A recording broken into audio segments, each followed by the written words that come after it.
Astaghfirullah. Bismillahirrahmanirrahim. Assalamualaikum warahmatullahi wabarakatuh.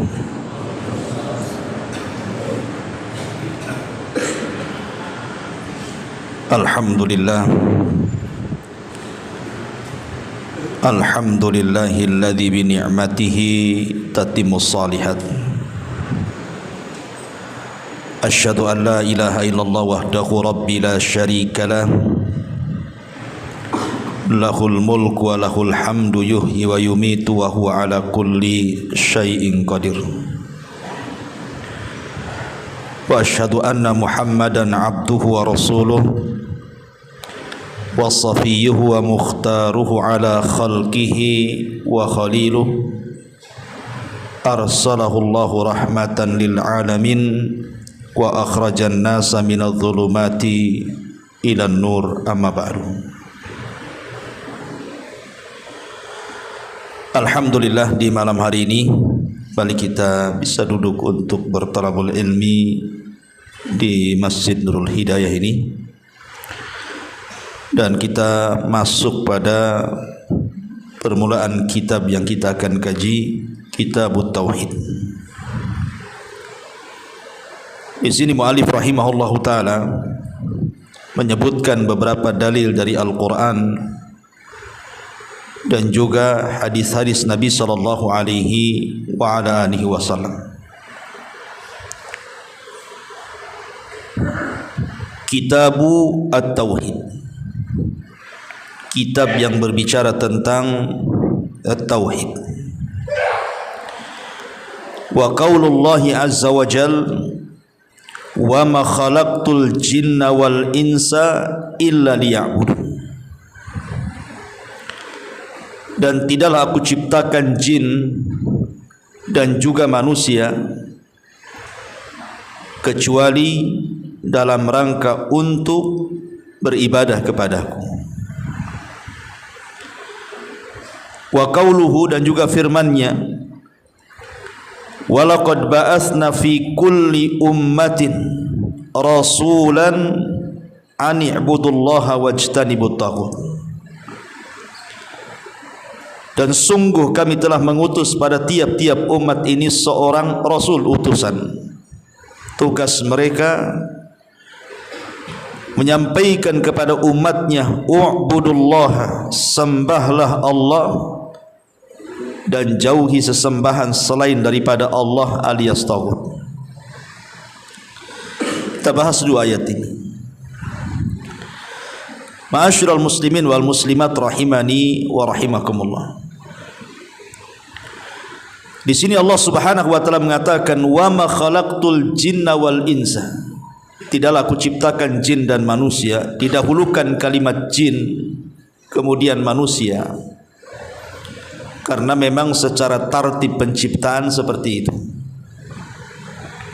di mana Allah Subhanahu wa taala ketika menciptakan makhluk yang berakal itu dimulai dari penciptaan malaikat dulu, kemudian jin, baru manusia. Dan itu juga sebagaimana tartib hadis, khuliqatil malaikatu min nur wa khuliqatil jan mim marijim min nar wa khuliqalakum mimma wusifa lakum wa khuliqa adam mimma wusifa lakum. Diciptakan malaikat itu dari cahaya, diciptakan jin itu dari ujung nyala api, dan diciptakan Adam sebagaimana yang disifatkan kepada kalian. Makanya di sini Allah dahulukan kalimat jin, baru manusia.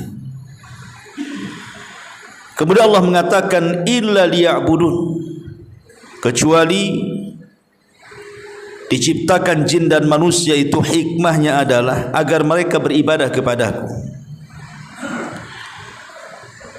Ahli tafsir seperti yang dikatakan oleh Al-Imam Ibnu Abbas radhiyallahu anhuma, kata-kata illa liya'budun artinya illa liyukirru bi ibadati tau'an au karhan. Artinya mereka disuruh untuk menetapkan beribadah dengan cara beribadah kepadaku suka ataupun tidak suka.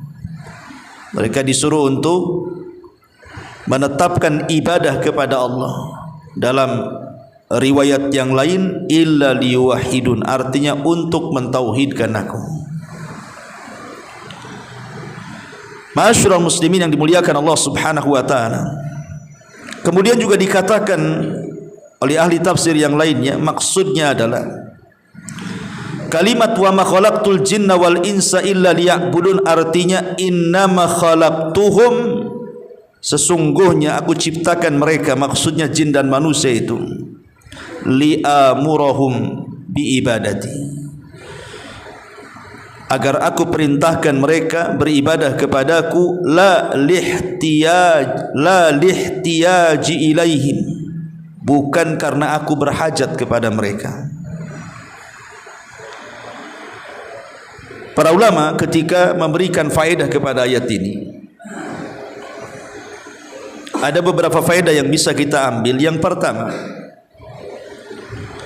bahwa penciptaan manusia oleh Allah Subhanahu wa taala itu karena sebuah hikmah, bukan karena main-main. Jadi Allah Subhanahu wa taala menciptakan kita itu bukan untuk main-main, tidak. Tetapi ada sebuah hikmah yang sangat besar. Dan hikmah penciptaan yang kedua, hikmah penciptaan diciptakan seluruh manusia itu adalah satu hikmah yang sangat besar yang disebut dengan tauhid. Dan itu berkaitan dengan dunia akhirat. Dan terkadang ada juga hikmah itu yang tidak diketahui kecuali yang tahu hanyalah yang menciptakannya saja.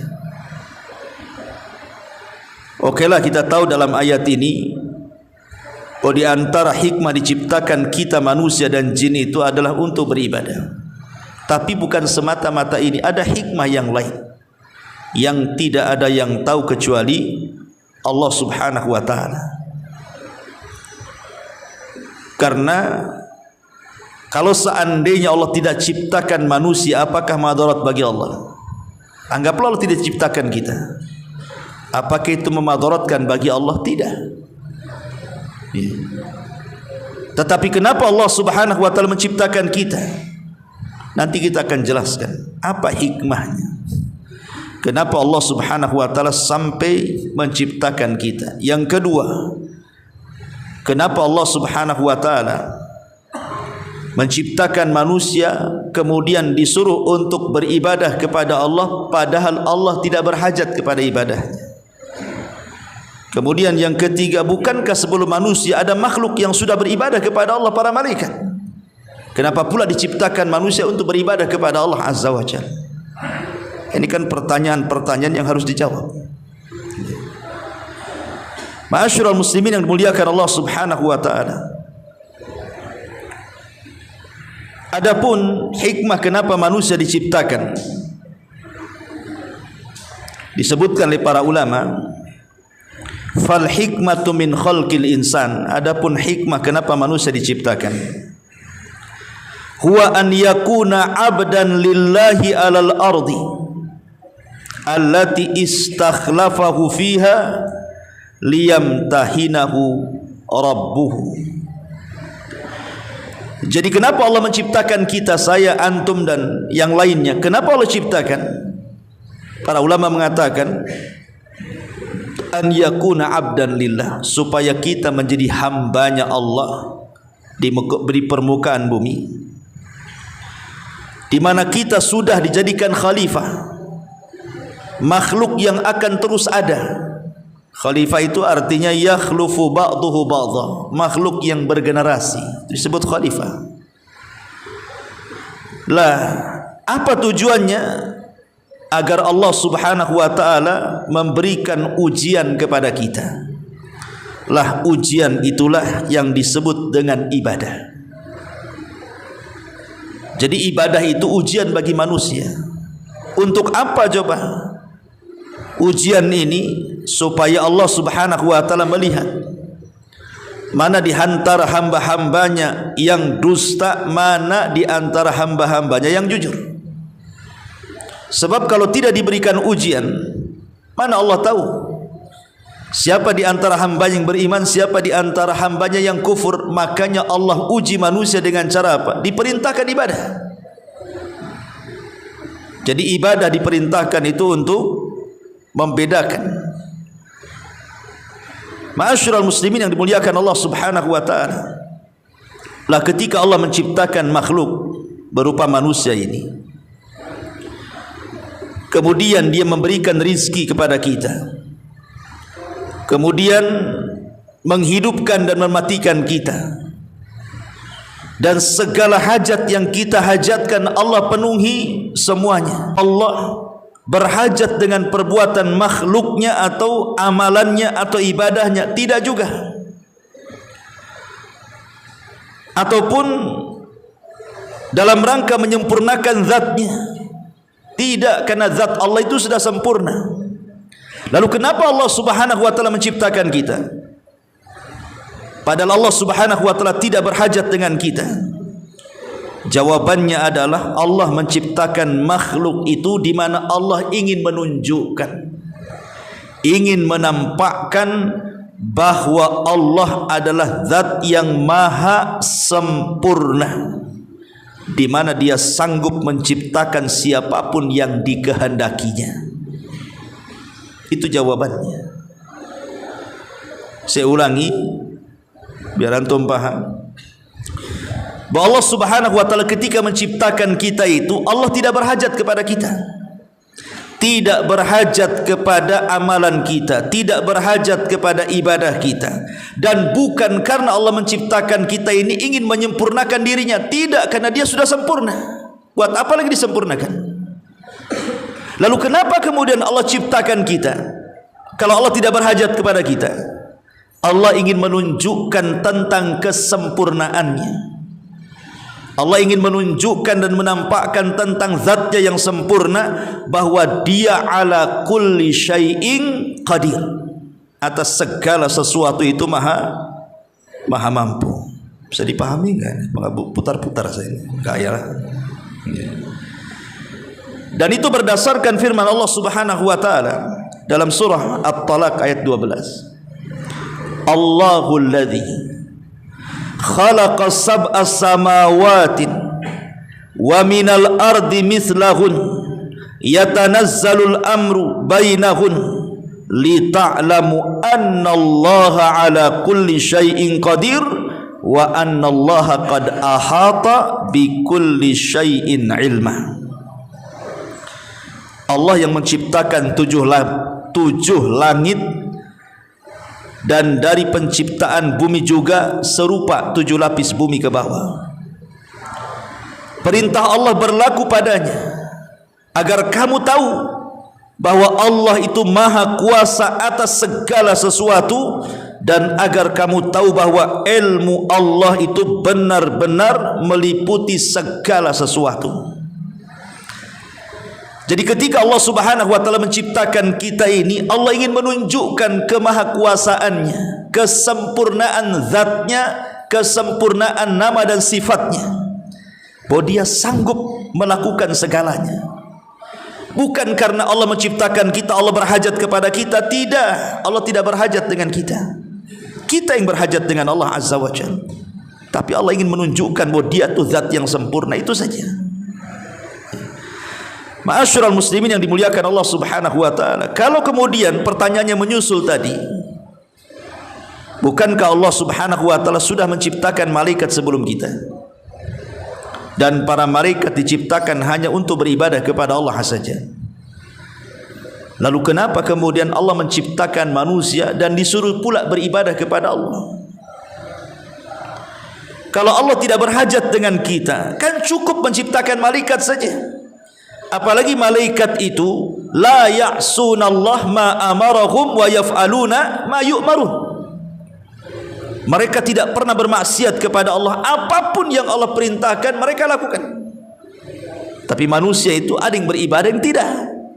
Walaupun hikmah penciptaannya, wa ma khalaqtul jinna wal insa illa liya'budun. Tidaklah aku ciptakan jin dan manusia kecuali dalam rangka beribadah kepada Allah. Kenyataannya ada yang beribadah, ada yang tidak, kan? Artinya kan cukuplah malaikat saja yang memang tidak pernah bermaksiat kepada Allah Subhanahu wa taala. Maka jawabannya adalah terdapat dalam firman Allah Subhanahu wa taala surah Al-Baqarah ayat 30 dan seterusnya, di mana Allah mengatakan wa idz qala rabbuka lil malaikati inni ja'ilun fil ardi khalifah qalu ataj'alu fiha man yufsidu fiha wa yasfiku dima wa nahnu nusabbihu bihamdika wa nuqaddisu lak qala inni a'lamu ma la ta'lamu. Dan ingatlah ketika Rabbmu Allah berkata kepada para malaikat, saya akan jadikan di permukaan bumi ini seorang khalifah. Sekali lagi, khalifah itu artinya makhluk yang bergenerasi, yang ada terus, ya, tidak akan punah manusia itu. Qalu, malaikat mengatakan, ya Rabb, apakah engkau akan menjadikan di permukaan bumi ini makhluk yang akan merusak di dalamnya dan menumpahkan darah pula di dalamnya? Kenapa malaikat mengatakan seperti itu? Karena ada historis di mana sebelum diciptakan manusia, jin lebih dulu diciptakan dan jin suka menumpahkan darah. Jadi malaikat seolah-olah menyamakan penciptaan manusia dengan jin. Jangan-jangan engkau akan menciptakan manusia itu sama pula dengan jin yang suka merusak dan menumpahkan darah, gitu maksudnya. Sementara kami, kata malaikat, senantiasa memujimu, senantiasa bertasbih kepadamu, senantiasa mensucikan dirimu. Seolah-olah malaikat ingin menawarkan dirinya. Ini namanya i'rad. Begini saja ya Rabb, kau tidak perlu ciptakan Adam tuh, utus saja kami ke bumi, biar di bumi itu tidak ada yang meneteskan darah dan tidak ada yang merusak. Biar kami, jadi bumi itu steril. Di langit kita beribadah, di bumi kita beribadah, tidak ada yang bermaksiat kepadamu. Seolah-olah malaikat menawarkan seperti itu. Biar kami memuji kamu, bertasbih kepadamu, mensucikan dirimu. Tapi Allah Subhanahu wa taala katakan, inni a'lamu ma la ta'lamun. Dan inilah hikmahnya di sini. Aku lebih tahu, wahai para malaikat, dari ilmu yang kalian tidak tahu. Aku menciptakan Adam itu, aku lebih tahu, kau tidak tahu. Maka di sini firman Allah, inni a'lamu ma la ta'lamun. Di sini ada hikmah. Diketahui atau tidak, di sini hikmahnya. Bahwa ketika Allah Subhanahu wa taala menciptakan kita, setelah menciptakan malaikat dan jin itu ada hikmah. Di mana Allah mengatakan di hadapan para malaikat, aku tahu loh, kau tidak tahu kenapa aku ciptakan Adam ini.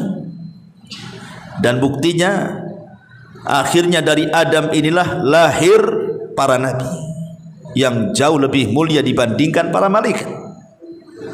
Lahir orang-orang saleh, lahir para syuhada, lahir orang-orang mulia dari turunan Adam alaihi salatu wassalam.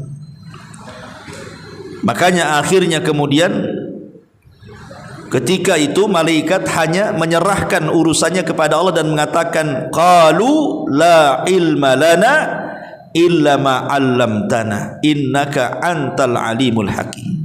Mereka mengatakan, kami tidak memiliki pengetahuan kecuali apa yang kau beritahu saja kepada kami, karena engkau zat yang maha mengetahui lagi maha bijaksana. Dari sini akhirnya malaikat menyerahkan semua urusan kepada Allah, karena Allah lebih tahu kenapa Allah menciptakan Adam. Ma'asyiral muslimin yang dimuliakan Allah Azza wa Jalla, adapun dalil-dalil bahwa Allah tidak berhajat dengan ibadah kita, ini banyak dalam Quran. Contoh disebutkan dalam surah Fatir ayat 18. Wa man tazakka fa innama yatazakka li nafsihi. Barang siapa yang membersihkan dirinya, hakikatnya dia sedang membersihkan untuk dirinya sendiri. Kemudian dalam surah An-Naml 40-nya, wa man syakara fa innama yashkuru li nafsi. Siapa yang bersyukur kepada Allah, hakikatnya dia sedang bersyukur kepada dirinya. Kemudian juga disebutkan dalam surah Yunus ayat 108, faman ihtada fa innama yahtadi li nafsi. Siapa yang mencari hidayah, hakikatnya dia mencari hidayah untuk dirinya sendiri. Dan Allah juga sebutkan dalam surah Al-Isra, in ahsantum ahsantum li anfusikum. Kalau kalian berbuat baik, kebaikannya kembali kepada diri kalian, bukan kepada Allah. Dan juga Allah mengatakan dalam surah Fussilat ayat 46, man amila salihan fali nafsi. Siapa yang beramal soleh itu kembali ke yang mengerjakannya, bukan kepada Allah. Dan Allah juga mengatakan dalam surah Ibrahim, perkataan Nabi Musa, in takfuru antum wa man fil ardi jami'an fa innallaha ghaniyun hamid. Kalau kalian kafir, bahkan satu dunia kafir, tidak pengaruh bagi Allah, karena Allah itu zat yang maha kaya lagi maha terpuji. Dari ayat-ayat ini menunjukkan bahwa ketika Allah menciptakan kita, kemudian memerintahkan kita dengan beribadah kepadanya, bukan berarti ibadah kita, solat kita, puasa kita, zikir kita, baca Quran kita, sebutkan ibadah apapun yang kita tahu, bukan berarti Allah berhajat dengan ibadah kita, tidak. Karena solat kita itu kebaikannya kembali kepada kita. Begitu juga puasa kita, kebaikannya kembali kepada diri kita. Baca Quran kita kembali kepada diri kita. Perhatikan hadis qudsi yang baik sekali dari Abi Dzar Al-Ghifari radhiyallahu anhu, fima yarwihi an rabbih tabaraka wa ta'ala. Dari Abi Dzar radhiyallahu anhu, dalam hadis qudsi, riwayat dari Rabbnya, bahwa Allah subhanahu wa ta'ala berfirman. Apa firmannya? Ya ibadi, innakum lan tablughu dhurri fatadhurruni wa lan tablughu naf'i fatanfa'uni. Ya ibadi, law anna awwalakum wa akhirakum wa insakum wa jinnakum kanu ala atqa qalbi rajulin wahidin minkum ma zada dhalika fi mulki syai'a. Ya ibadi, law anna awwalakum wa akhirakum wa insakum wa jinnakum kanu ala afjari qalbi rajulin wahidin minkum ma naqasa dhalika min mulki syai'a. Ya ibadi, law anna awwalakum wa akhirakum wa insakum wa jinnakum qamu fi sa'idin wahidin fasa'aluni fa'ataitu kulla insanin mas'alatahu ma naqasa dhalika mimma indi illa kama yanqusul mikhyab ila idza udkhilal bahra. Ya ibadi, innama hiya a'malukum uhsiha lakum thumma uwaffiyakum iyyaha faman wajada khairan falyahmadillah wa man wajada ghaira dhalik fala yalumanna illa nafsah. Lihat begitu indahnya hadis ini. Wahai hamba-hambaku, kata Allah, sesungguhnya kalian tidak akan mendatangkan madarat kepadaku, kata Allah, dan tidak akan pula memberikan manfaat kepadaku sedikit pun. Artinya tidak ada yang sanggup menyakiti Allah, tidak ada yang sanggup untuk memberikan manfaat kepada Allah, karena Allah tidak berhajat itu semuanya.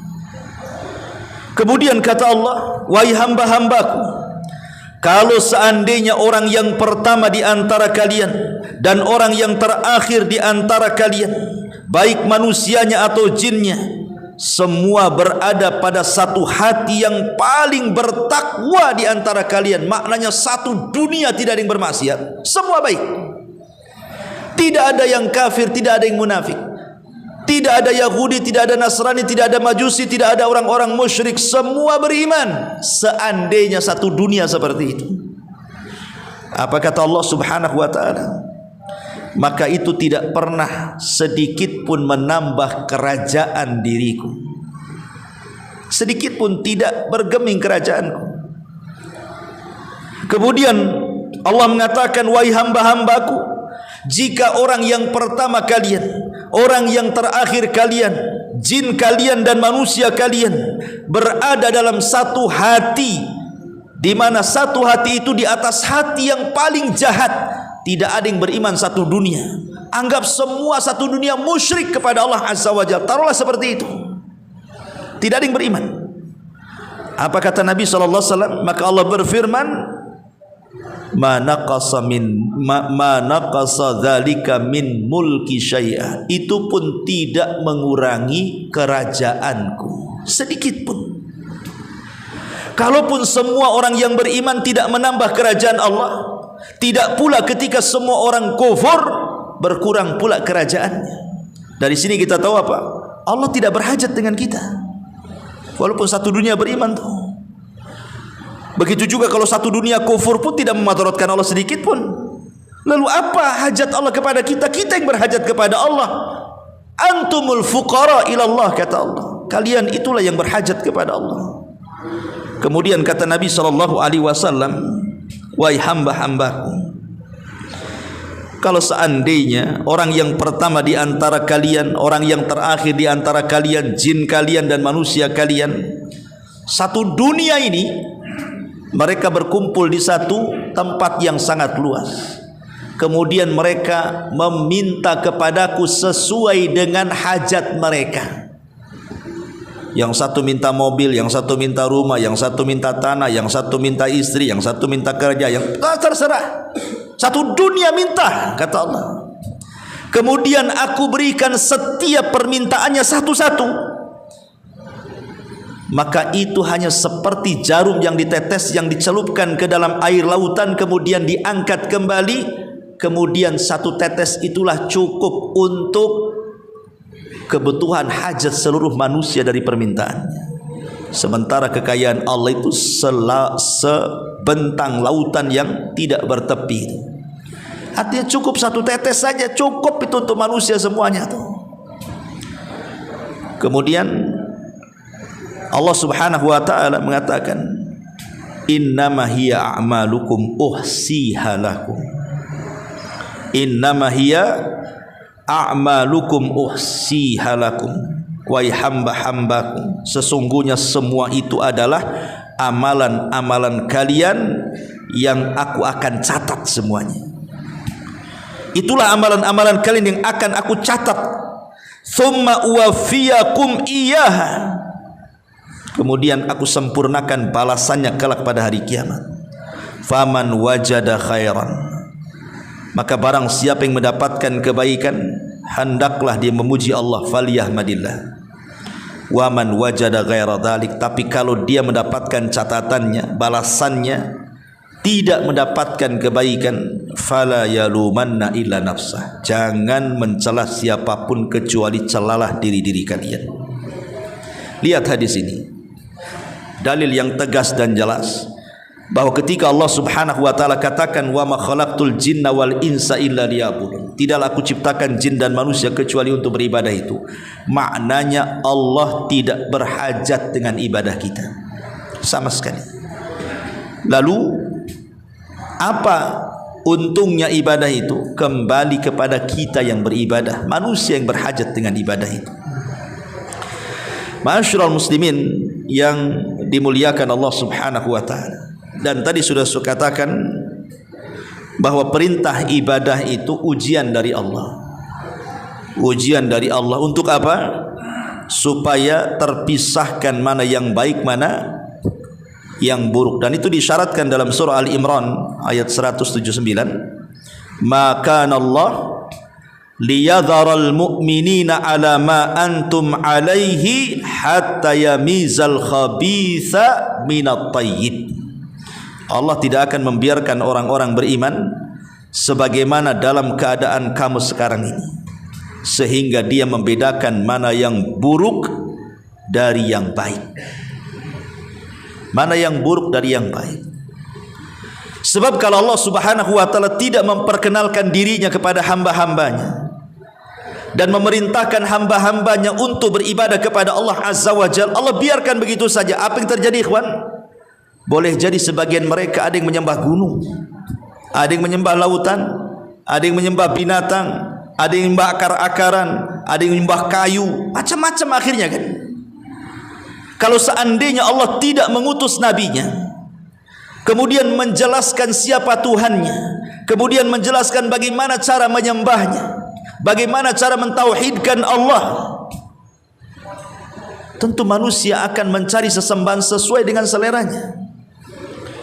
Makanya kenapa Allah Subhanahu wa taala arahkan, inilah tujuan aku menciptakan kalian ini, bahwa tidaklah aku ciptakan jin dan manusia agar kalian beribadah. Kemudian Allah utus seorang rasul bagaimana cara beribadah, kepada siapa kita beribadah, dijelaskan ini cara ibadahnya, ini zat yang harus kalian ibadahi.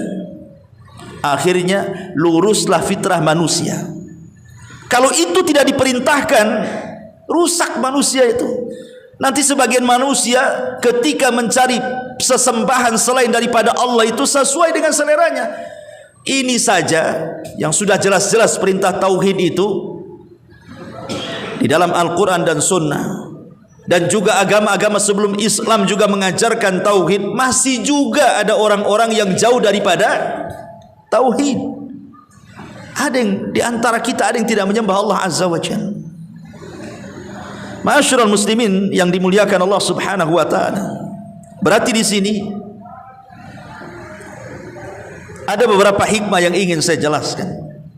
Pertama, bahwa beribadahnya kita kepada Allah Subhanahu wa taala itu satu dalam bentuk syukur kita kepada Allah.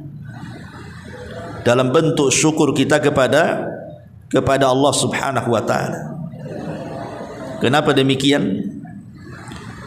Sebab kalau seandainya kata para ulama, antum habiskan usia antum dari mulai brojol sampai mati, tidak maksiat, ibadah terus, nggak ada maksiat. Kemudian kita bandingkan dengan nikmat-nikmat yang Allah anugerahkan kepada kita, itu tidak sebanding walaupun dengan hanya satu nikmat yang Allah anugerahkan kepada kita. Anggaplah antum tidak pernah maksiat, ibadah terus dari mulai lahir sampai mati. Dengan satu nikmat saja yang Allah anugerahkan kepada kita, itu belum sebanding, apalagi dengan banyaknya nikmat. Sering saya contohkan kisah dari kisah umat terdahulu, di mana ada seseorang yang dihadapkan di hadapan Allah dan dia diberdirikan di depan pintu sorga. Kemudian orang ini Allah katakan, udkhulil jannah bi rahmati, masuk kau ke dalam sorga karena kasih sayangku, karena rahmatku.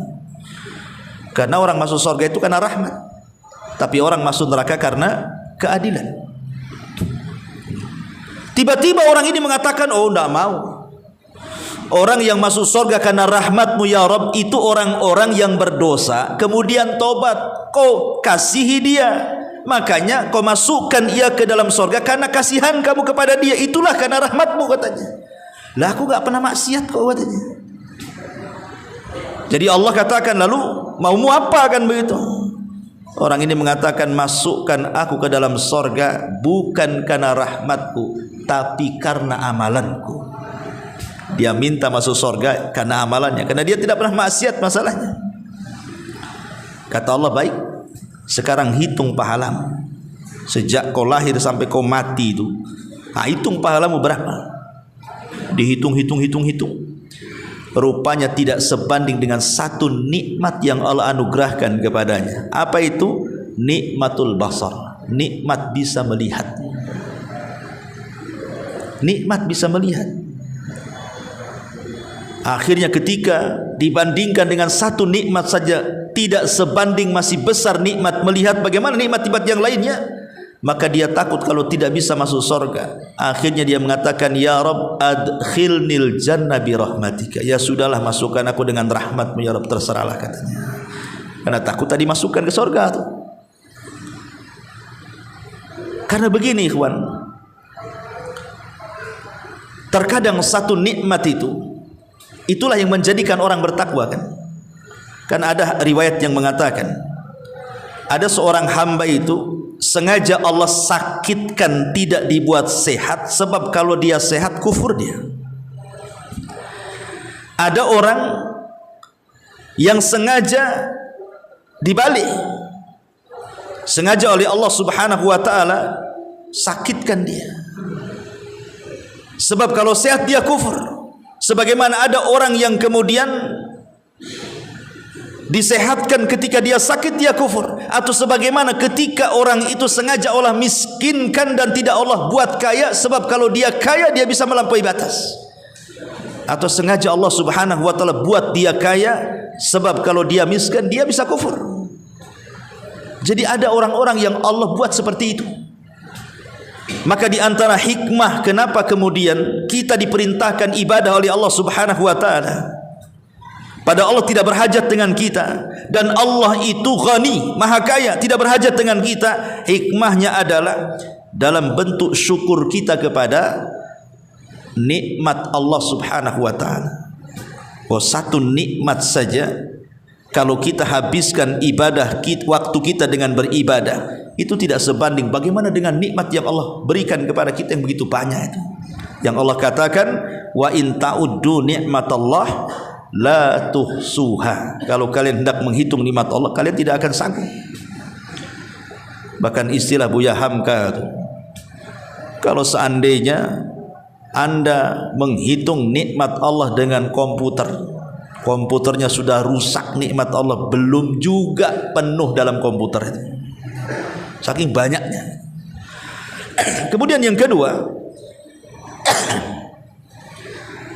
kenapa kita diciptakan dan disuruh beribadah kepada Allah sementara Allah tidak berhajat kepada kita? Hikmahnya adalah wa fi ibadatihi subhanahu wa ta'ala salahuna wa sa'adatuna fi daraini,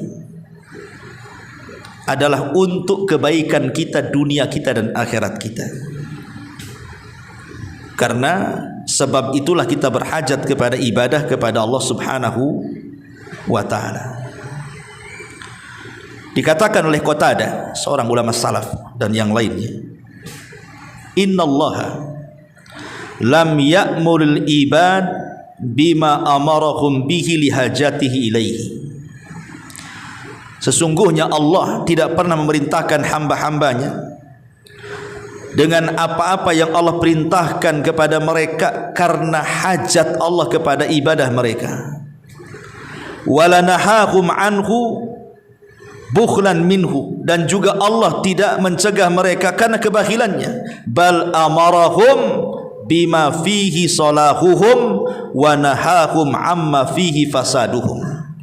Bahkan ketika Allah perintahkan manusia ibadah, itu untuk kebaikan mereka, sebagaimana Allah cegah manusia dengan banyaknya larangan itu supaya tidak merusak mereka. Berarti hikmah yang kedua itu kembali kepada kita. Semua ibadah yang Allah perintahkan di dalamnya pasti terkandung kebaikan, dan setiap larangan yang Allah Azza wa Jalla larang kepada kita dipastikan penuh dengan kemadaratan. Apapun perintah pasti ada kebaikan, sebagaimana larangan pasti ada keburukan. Dan baik buruk sebuah perintah atau larangan itu kembali kepada kita, bukan kepada Allah Azza wa Jalla. Ini yang kedua. Jadi kenapa kita beribadah? Itu kembali kepada kita kebaikannya, baik dunia kita atau akhirat kita. Kemudian yang ketiga, kenapa Allah Subhanahu wa taala menciptakan kita kemudian memerintahkan kita untuk beribadah? Wa ma khalaqtul jinna wal insa illa liya'budun, itu li'annahu yuhibbu an yara imtithalana wa ta'atana lahu. Karena Allah senang ingin melihat bagaimana kita makhluknya ini mengikuti perintahnya dan taat akan kemauannya.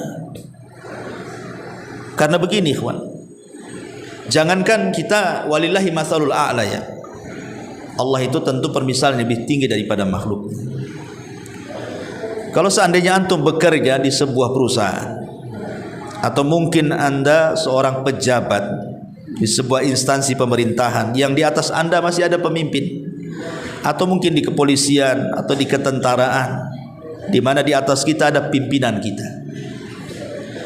Tiba-tiba kemudian pimpinan kita memerintahkan sesuatu kepada kita, kemudian kita berlambat-lambat untuk melakukannya. Kira-kira apa yang dilakukan dia kepada kita? Bisa sampai pemecatan kan? Ini nggak beres, orang ini kerja disuruh lambat-lambat, bisa bangkrut perusahaan kan? Apalagi kalau dalam dunia militer, bisa diturunkan pangkatnya, dipecat tak terhormat mungkin.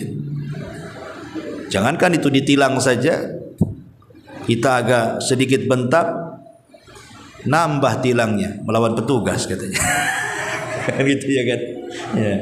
Jadi kita saja seandainya diperintahkan bos kita, atasan kita saja, kemudian kita melambat-lambat itu, tidak langsung mengerjakannya, bos kita aja tidak suka. Tapi kalau seandainya dia punya karyawan yang cekatan, kadang belum diperintah sudah melakukan sesuatu, udah anak buah yang paling dicintai kan begitu. Itu manusia tuh. Walillahi matsalul a'la. Kalau kita saja memiliki perusahaan, kita lihat anak buah kita baik-baik semuanya, cekatan-cekatan semuanya. Ya saya juga pernah rasakan, saya punya bangunan, kemudian saya punya tukang. Kalau saya nggak awasi itu, betul-betul kerja dari jam 8, kemudian pulang jam 5, dan hasilnya ada, senang saya pakai terus dia. Tapi kalau umpamanya saya datang baru semangat, saya nggak ada, tak semangat gitu ya, kemudian belum jam 5 sudah pulang, besok siap-siap diganti itu. Besok ada gajian, besok jangan balik kan itu ya. Itu loh sifat manusia. Nggak suka juga kan kalau seandainya memerintahkan sesuatu kepada orang yang kita gaji, tiba-tiba suka-suka dia kerjanya, kita nggak suka. Tapi kalau dia kemudian mengerjakan sesuatu yang kita perintahkan dan dia betul-betul taat dengan kita, bagus pekerjaannya, ikhlas karena kita suka dengan dia, makanya ada istilah walillahil matsalul a'la. Tentu permisalan ini bagi Allah subhanahu wa ta'ala lebih layak lagi. Allah kalau melihat hamba yang diciptakannya rajin ibadah, kan suka Allah itu maksudnya ya sudah isya. Subhanallah bihamdika asyhadu an la ilaha illa anta astaghfiruka wa atubu ilaik. Allah ta'ala. Assalamualaikum warahmatullahi